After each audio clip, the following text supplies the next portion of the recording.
Within her mind, 5 personifications of her core emotions.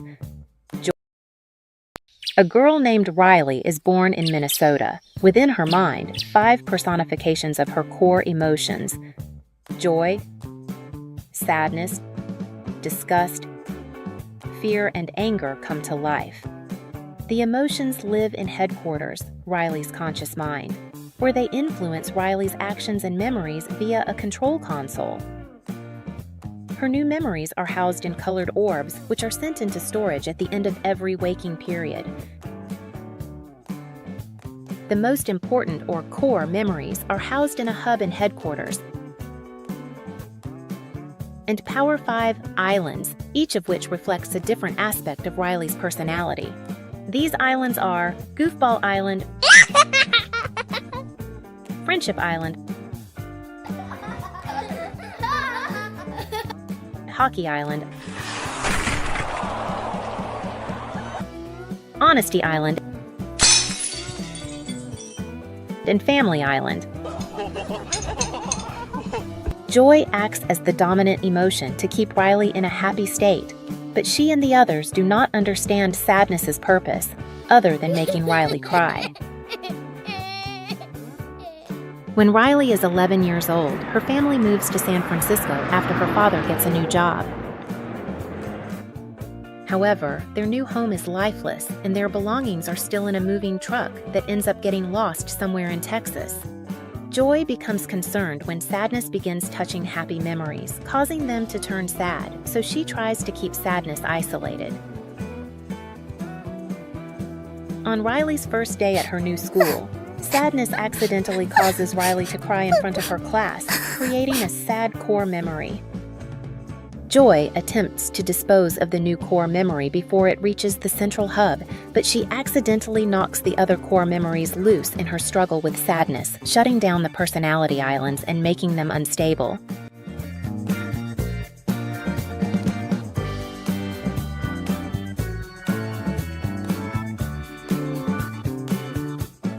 She, sadness, and the core memories are sucked out of headquarters through the memory tube, leading to the rest of Riley's mind.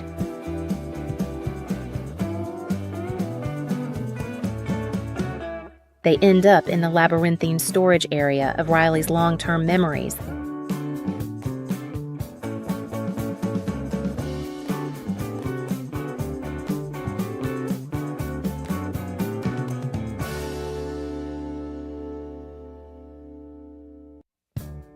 Anger, disgust, and fear attempt to maintain Riley's emotional state in Joy's absence, but inadvertently distance Riley from her parents, friends, and hobbies, resulting in her personality islands slowly crumbling and falling into the memory dump, an abyss where faded memories are disposed and forgotten.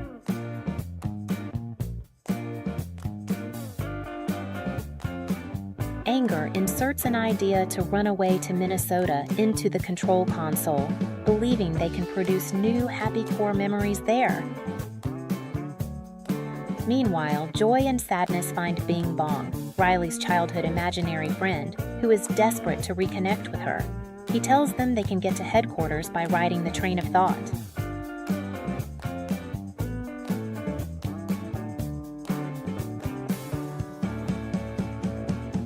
Their journey takes them into Riley's subconscious realms, beginning with Imagination Land, a whimsical world filled with her childhood fantasies and creativity. Here, they encounter everything from imaginary friends to playful constructions of her wildest dreams. As Riley falls asleep, her emotional headquarters begins to shut down, and the train of thought comes to a sudden halt. Joy and Sadness realize they must find a way to wake Riley up so the train can restart. Their next stop is Dream Productions, a space where Riley's dreams are created like a movie set. They try to cause chaos on the set of a dream scene to wake Riley, but things quickly go awry. As they disrupt the production, they find themselves mistaken for actors in the nightmare unfolding. In the chaos, Joy and Sadness are captured by Riley's subconscious guards and thrown into the subconscious prison, where Riley's deepest fears are locked away. It is here they encounter Riley's fear of clowns, a massive and terrifying figure which almost seems to thwart their mission entirely. Despite all obstacles, Joy and Sadness know that waking Riley is the key to restoring balance. Their clever plan to use the nightmare of the clown eventually works as Riley wakes up startled, causing the train of thought to start again and setting their adventure back in motion toward headquarters. The three eventually catch the train, but it derails when another personality island falls.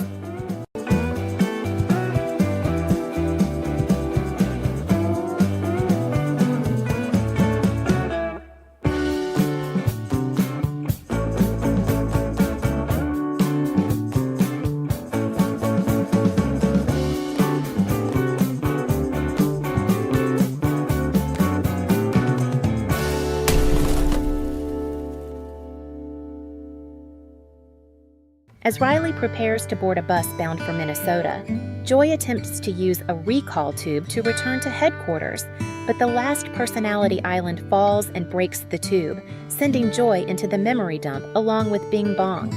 While despairingly looking through old memories, Joy discovers a sad memory in Riley's life that turns happy when her parents and friends comfort her after losing a hockey game. This causes Joy to realize Sadness's true importance in alerting others when Riley needs help or comfort. Joy and Bing Bong try to use Bing Bong's discarded wagon rocket to get out of the memory dump, but after several failed attempts, Bing Bong realizes their combined weight is too much and jumps out and fades away, allowing Joy to escape.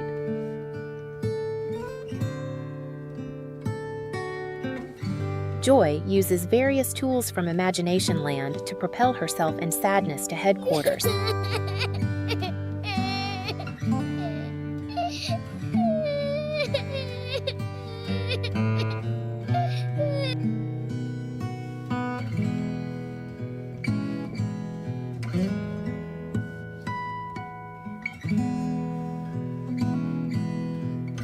At Joy's urging, Sadness takes control and successfully removes the idea, reactivating the console and prompting Riley to return home. When Sadness restores the core memories, Riley returns home and breaks down in tears, admitting to her parents that she misses her old life and can no longer pretend to be happy all the time.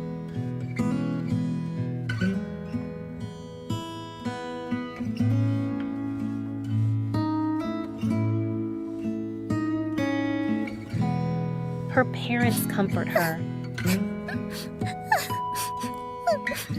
And Joy and Sadness collaborate to create a new blended core memory, forming a new personality island. A year later, Riley has adjusted to her new home, and all of her emotions work together to guide her through a more emotionally complex life. As she matures, her control console expands, and new personality islands emerge, built from core memories that blend multiple emotions. 2 years after moving to San Francisco, 13-year-old Riley Anderson is entering high school. Inside her mind, her emotions, joy, sadness, fear, anger, and disgust are working together to shape a newly formed part of Riley's mind called her sense of self, which houses memories and feelings that shape Riley's beliefs.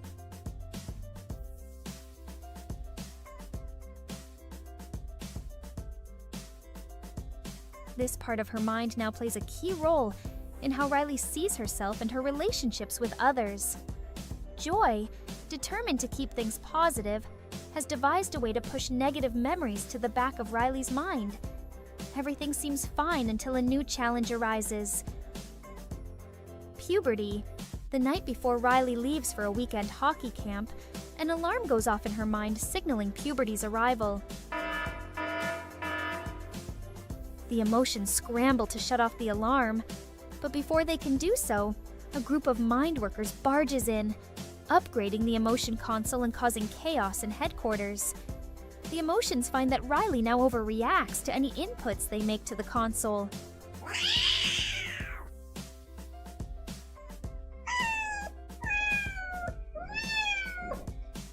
To make matters worse, the next day Riley discovers that her best friends, Bree and Grace, will be attending a different high school.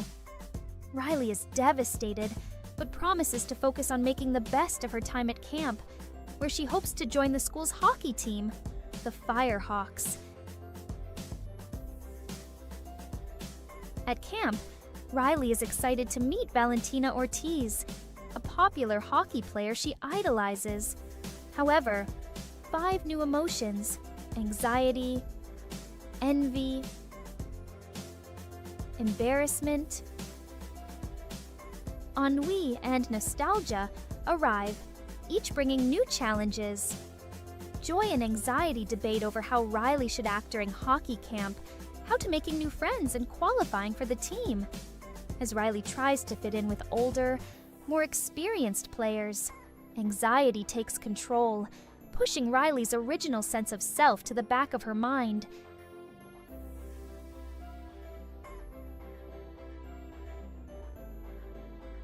The new emotions create a flood of negative thoughts, corrupting Riley's sense of self.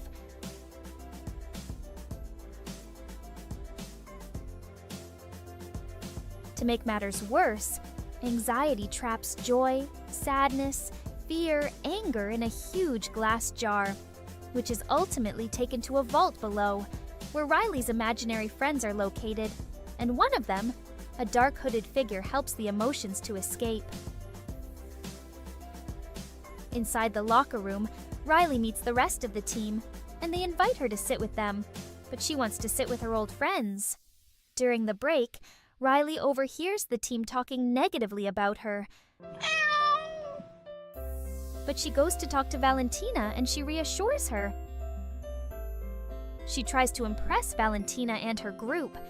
When the girls choose their teams for the rest of camp, she chooses Valentina over Bree and Grace.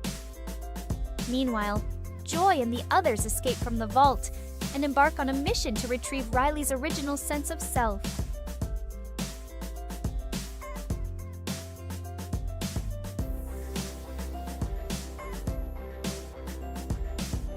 When Sadness arrives back at headquarters via a recall tube, she steals Ennui's phone to keep Riley from peeking at the coach's journal.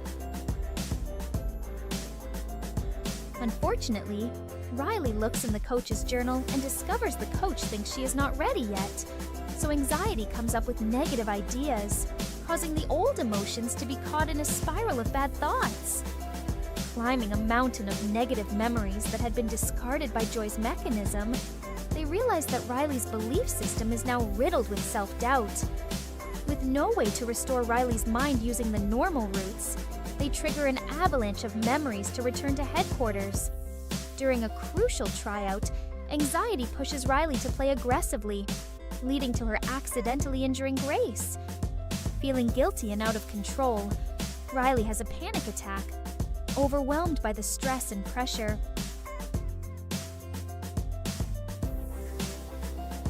Riley tries 5-finger breathing technique to manage her strong emotions. The old emotions return to headquarters to discover that anxiety is creating a whirlwind of negative thoughts. Joy confronts anxiety, explaining that Riley doesn't need to change to have a better future. Joy decides that Riley's identity must be built from both positive and negative experiences.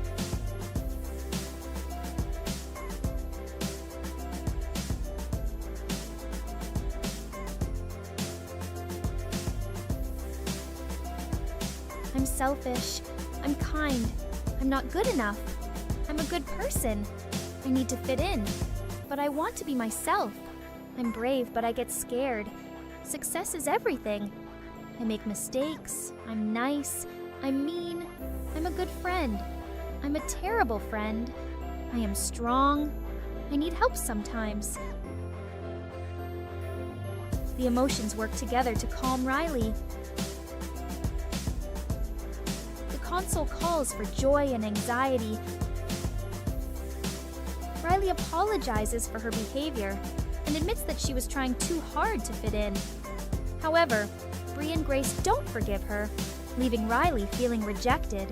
She has no choice but to return to her new friends, where she finds acceptance and begins to build a stronger connection with them.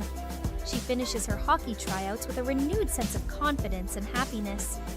Back in her mind, both the old and new emotions find harmony. learning to work together to protect Riley's evolving sense of self. As Riley heads home, she receives a text from the coach confirming her spot on the Firehawks. She looks at herself in the mirror, smiling proudly. Riley's parents ask her how camp was, and she just responds with "It was good."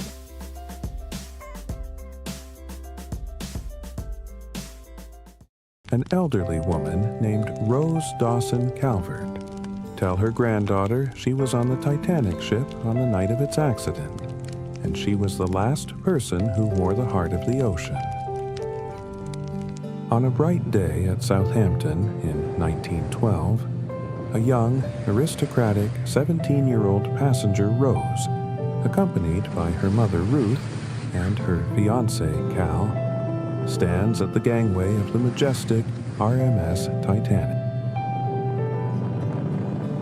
Jack and his Italian friend won third-class tickets for the voyage in a poker game. They board the Titanic at the last possible minute. Jack Dawson spots the society girl Rose DeWitt Bouqueter, who is on her way to Philadelphia. The wealthy passengers had luxurious first-class cabins with private bathrooms, fancy furniture, and access to elegant dining rooms and lounges. They enjoyed every comfort imaginable. On the other hand, the poor, who traveled in third class, had small, basic rooms down in the lower parts of the ship, often shared with other families. It was like two different worlds on the same ship. The first-class passengers on the Titanic enjoyed lavish parties and grand events on the ship's upper decks. These parties were filled with live music, elegant dining, and dancing. Guests dressed in their finest clothes. Distraught by her engagement, Rose considers suicide by jumping off the ship's stern. Rose climbs over the astern rails as she decides whether to jump. An artist named Jack Dawson stops her and pulls her back on deck when she slips. Rose tells Cal that she was looking over the ship's edge in curiosity, and that Jack saved her from falling. At Rose's insistence, Cal invites Jack to dinner the following night to show his appreciation. That night, Cal gifts Rose the heart of the ocean diamond in a necklace. Rose secretly joins Jack at a party in the ship's third-class quarter. They engage in some Irish tap dancing, and Jack shows Rose a mighty good time, where she gets to enjoy a hearty laugh for the first time in her life. Jack and Rose develop a tentative friendship. They meet each other many times. Cal and Ruth forbid Rose to see Jack. Cal even hits her when she attempts to stand up for herself. Rose soon realizes that she prefers him to Cal, and meets him at the bow of the ship during what turns out to be the Titanic's final moments of daylight.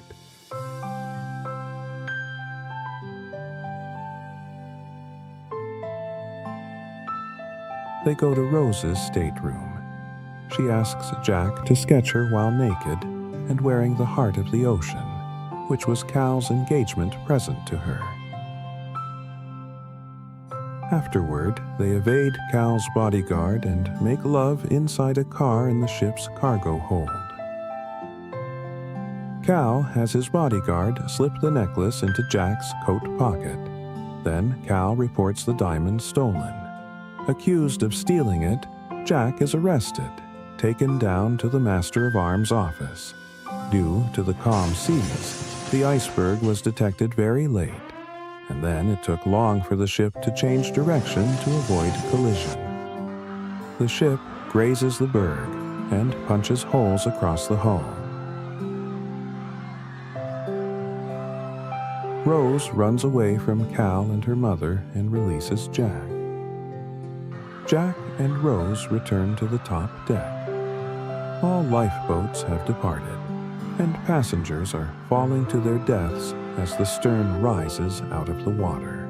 Jack helps Rose onto a wall panel only able to support one person's weight. Jack holding the panel's edge. He assures Rose that she will die an old woman, warm in her bed. Fifth Officer Harold Lowe has commandeered a lifeboat to search for survivors. He saves Rose but is unable to reach Jack before he dies from hypothermia. Rose and the other survivors are taken to New York. Rose takes out the heart of the ocean, which has been in her possession all along, and drops it into the ocean. The young Rose is then seen reuniting with Jack at the grand staircase of the RMS Titanic, applauded and congratulated by those who perished on the ship.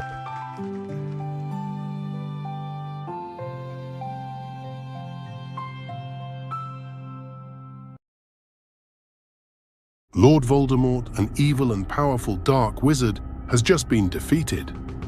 When he tried to kill a 1-year-old boy, the killing curse rebounded upon him, destroying his body.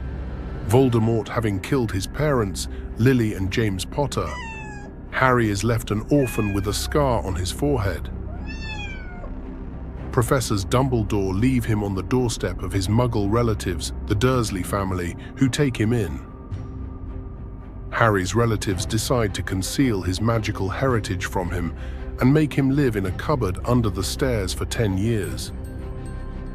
Shortly before Harry's 11th birthday, he visits Hagrid and receives a letter, in which he learns he has been invited to study magic at Hogwarts School of Witchcraft and Wizardry. The next day, Harry enters the wizarding world for the first time.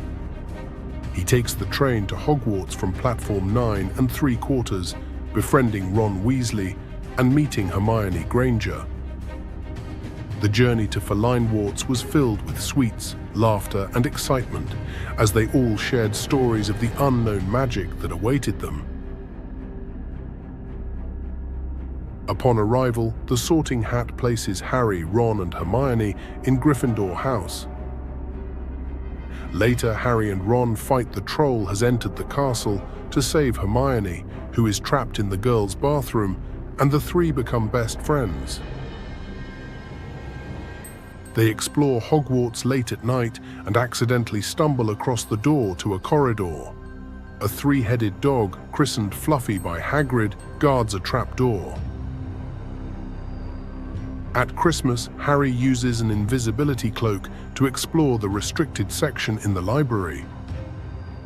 Eventually, Harry learns that Nicholas Flamel is the only known maker of the Sorcerer's Stone, which produces the elixir of life, which will make the drinker immortal.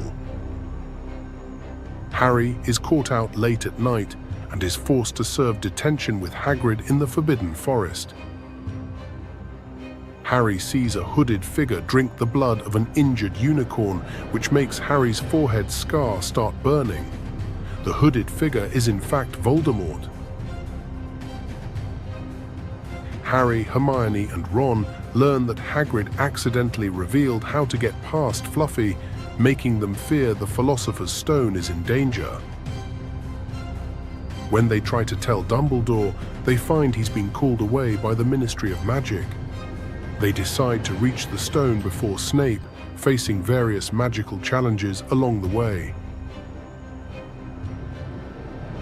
In the final chamber, Harry discovers that Professor Quirrell, not Snape, is trying to steal the stone, with Voldemort possessing him. When Harry confronts Quirrell, Voldemort leaving Quirrell to die from the encounter. Harry wakes up in the hospital bed. Dumbledore reveals that the Sorcerer's Stone has been destroyed to prevent future attempts by Voldemort to steal it. Finally, the Gryffindor group wins the House Cup.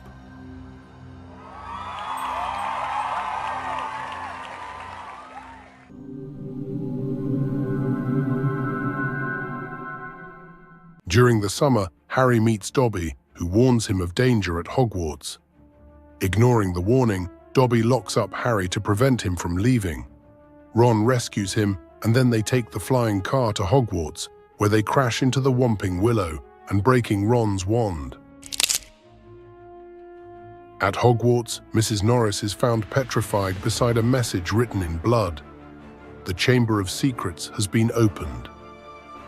Students are attacked by an unknown creature related to the mythical Chamber of Secrets, which is said to contain a monster that only Slytherin's heir can control. To solve the mystery, Harry, Ron, and Hermione plan to question Malfoy using Polyjuice Potion, which they brew in a bathroom. They also went to Diagon Alley and notice a book signing by Gilderoy Lockhart. Harry sees Draco Malfoy's father slips the book into Ginny Weasley's cauldron. During a Quidditch game, Harry's arm is broken by a rogue bludger. Dobby visits him in the infirmary and reveals that he made the bludger chase Harry to force him to leave the school. When Harry communicates with a snake, the school starts to believe he is the heir. Harry then finds an enchanted diary owned by former student Tom Marvolo Riddle, who once opened the chamber. Professor Dumbledore discreetly tells the boys to follow the spiders. In the Forbidden Forest, Harry and Ron meet Hagrid's giant pet spider, who provides a small clue about the monster in the chamber. They eventually discover that the monster is a giant serpent that kills anyone who makes direct eye contact with it. Harry realizes that Ginny Weasley, influenced by Riddle, and has been taken into the chamber. They locate the entrance in Moaning Myrtle's bathroom. Harry enters the chamber alone, where Dumbledore's pet phoenix, Fawkes, arrives with the Sorting Hat. Fawkes blinds the basilisk, and the Sorting Hat produces the Sword of Gryffindor, which Harry uses to slay the basilisk. After a struggle, he kills it. Despite his injury, he destroys the diary and saving Ginny.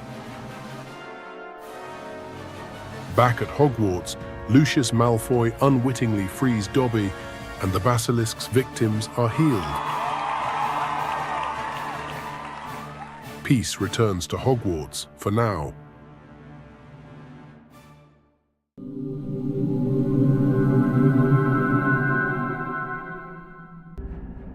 Harry Potter spends another unhappy summer with the Dursleys. After his uncle's sister Marge insults Harry's parents, Harry accidentally causes her to inflate.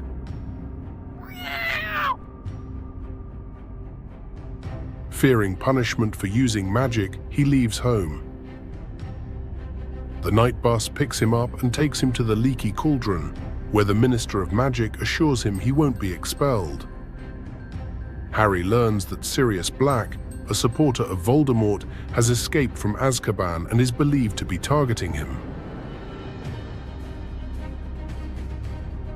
On the Hogwarts Express, a Dementor searching for Black enters Harry's compartment, causing him to faint. Professor Lupin, the new Defense Against the Dark Arts teacher, repels the Dementor with a Patronus charm. At Hogwarts, Dementors patrol the grounds for Black. Hagrid becomes the new Care of Magical Creatures teacher. During a lesson, Malfoy provokes Buckbeak the Hippogriff, leading to Buckbeak's death sentence. After discovering the fat lady's portrait attacked, the school goes into lockdown. Later, Harry learns from overhearing a conversation in Hogsmeade that Sirius was his godfather and allegedly betrayed his parents to Voldemort. Determined to defend himself, Harry learns the Patronus charm from Lupin. When Ron is dragged by a large black dog into the Shrieking Shack, Harry and Hermione follow, discovering the dog is Sirius in animagus form. Lupin reveals himself as a werewolf and joins Black, explaining that Peter Pettigrew, disguised as Ron's rat, was the true traitor. Pettigrew escapes when Lupin transforms and Dementors capture Black. Harry and Hermione use a time turner to save Buckbeak and Sirius. Harry casts a Patronus to repel Dementors attacking him and Sirius. They free Sirius, who escapes on Buckbeak. Lupin resigns after his werewolf identity is revealed, and Sirius sends Harry a new broomstick as a gift.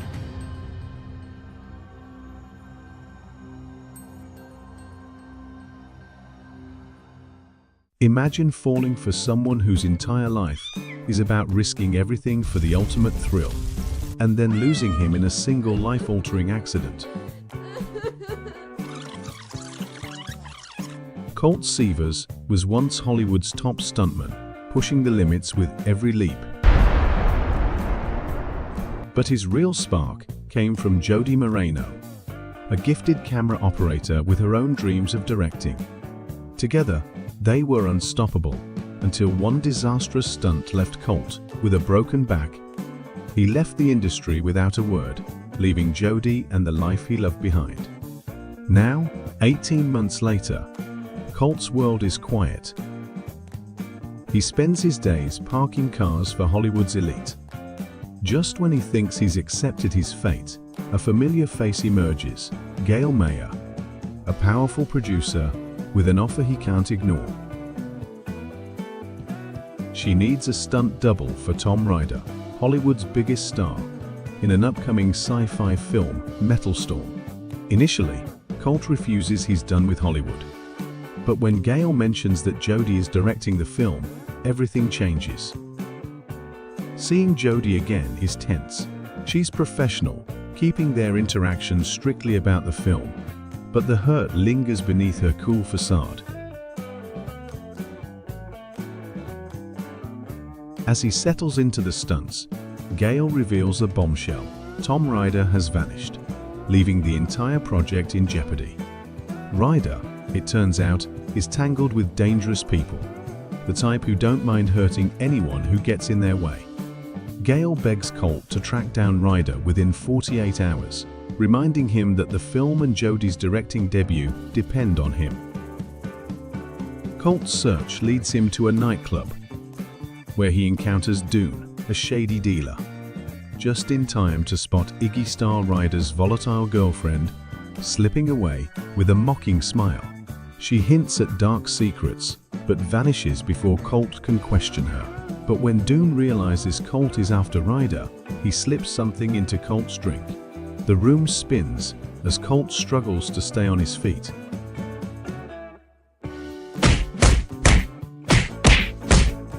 Colt escapes, heads to Ryder's apartment, only to find it ransacked. Is a disaster, furniture overturned, remnants of a wild party lingering in the air. As Colt scans the room, he finds clues that hint at a night filled with drugs, violence, and the involvement of a shadowy figure named Dressler. Iggy strikes from the shadows, wielding a prop sword. At last, he wrests the sword from her, forcing her to talk. She reveals that Ryder is hiding out at a remote hotel. Colt checks into the hotel under a fake name, and with a surge of dread, he approaches Ryder's room. Inside, he finds the chilling sight of his old friend, lifeless in a tub of ice. Colt's been in Hollywood's dark side before, but nothing could prepare him for this scene. His horror is interrupted by a knock on the door. A police officer has come to investigate a noise complaint. Colt scrambles to compose himself, but the officer's suspicion grows as he asks probing questions. He's arrested on the spot, charged with a crime he didn't commit. Sitting alone in a cold cell, just when hope seems lost, he hears familiar footsteps approaching. It's Jody, her face filled with worry. In the visiting room, Colt pours out his story, revealing everything he's uncovered about Ryder. To clear Colt's name, Jody knows she needs hard evidence. She manages to track down Ryder and in a daring high-speed chase through city streets.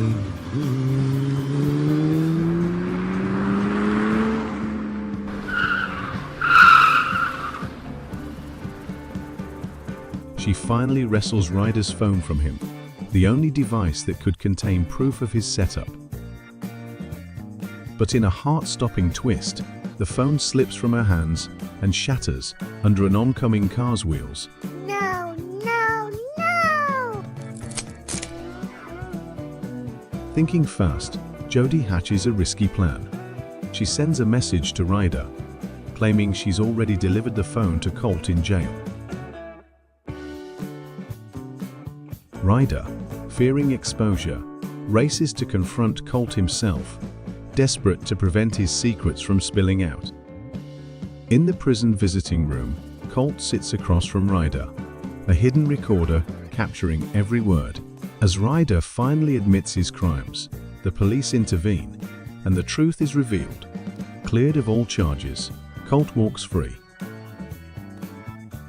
They find themselves closer than ever. Metal Storm finishes production with a new star and becomes a smash hit, marking Jody's debut as a director. At the film's premiere, Colt and Jody stand together as the crowd admires them. For Colt, this is more than just a victory. It's the beginning of a new life with Jody by his side.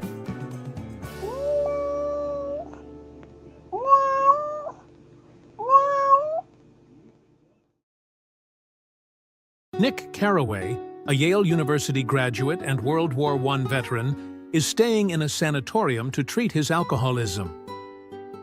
He talks about a man named Gatsby, describing him as the most hopeful man he had ever met.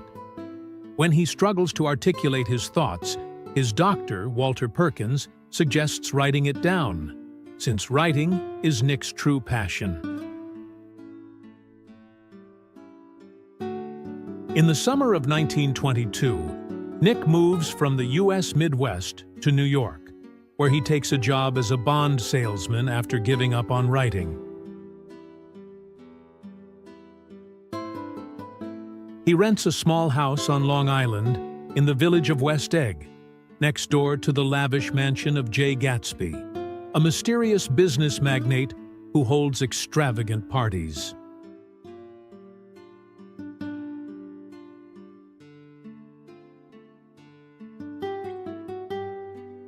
Nick drives across the bay to East Egg for dinner at the home of his cousin, Daisy Buchanan, and her husband, Tom, a college acquaintance of Nick's.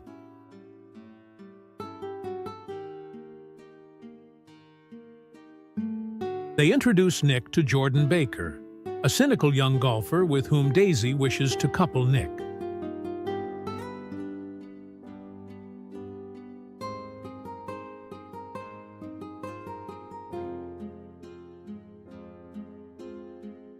Jordan reveals to Nick that Tom has a mistress who lives in the Valley of Ashes, an industrial dumping ground between West Egg and New York City. Not long after this revelation, Nick travels with Tom to the valley, where they stop by a garage owned by George Wilson and his wife, Myrtle, who is Tom's lover that Jordan mentioned. Nick goes with Tom and Myrtle to an apartment that they keep for their affair, where Myrtle throws a vulgar and bizarre party with her sister Catherine. That ends with Tom breaking Myrtle's nose as she taunts him about Daisy. As the summer progresses, Nick receives an invitation to one of Gatsby's parties. Upon arriving, he learns that none of the guests at the party, though there are hundreds, have ever met Gatsby himself, and they have developed multiple theories as to who he is: a German spy, a prince, even an assassin.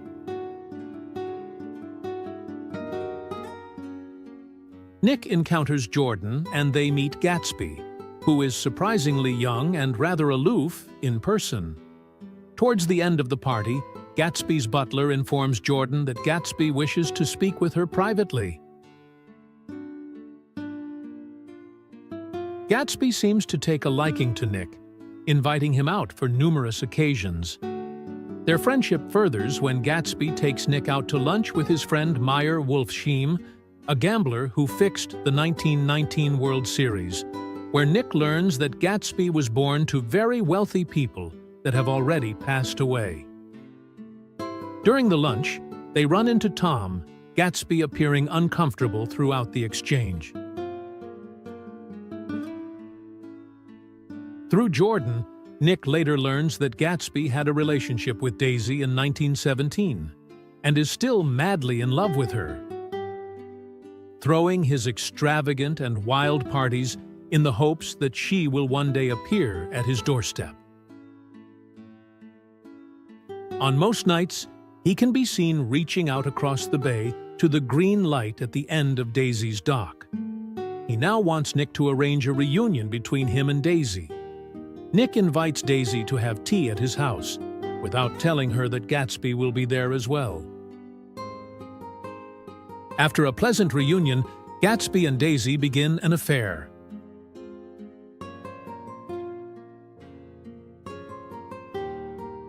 Gatsby is dismayed to learn that Daisy wants to run away from New York with him, while his initial plan was for them to live in his mansion. Nick tries to explain to Gatsby that the past cannot be repeated, but he dismisses the remark, claiming that it most certainly can be.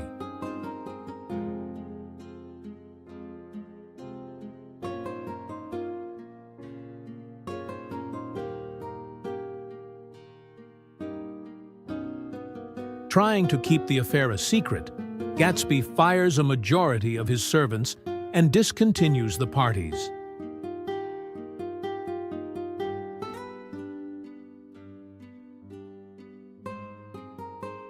Eventually, he phones Nick and asks that he and Jordan accompany him to the Buchanans, where they plan to tell Tom that Daisy is leaving him. Nick is hesitant at first, but Gatsby insists that they need him.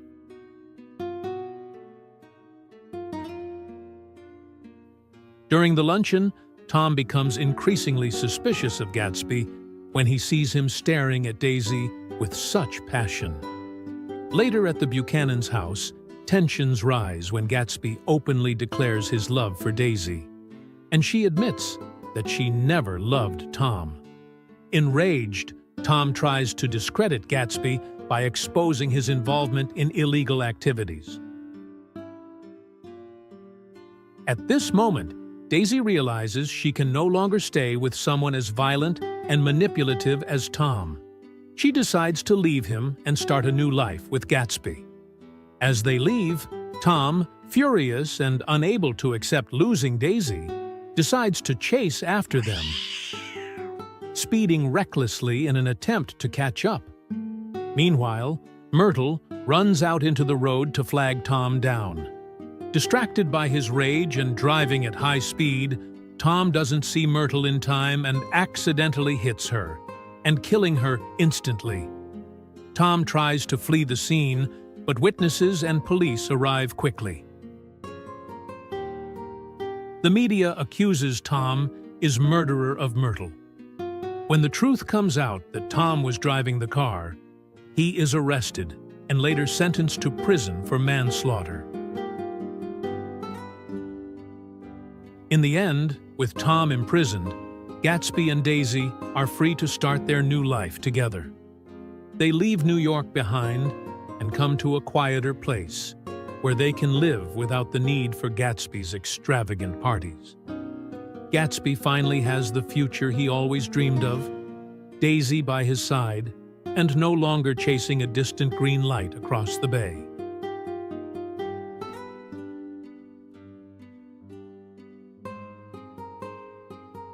Disgusted with both the city and its people, Nick leaves New York.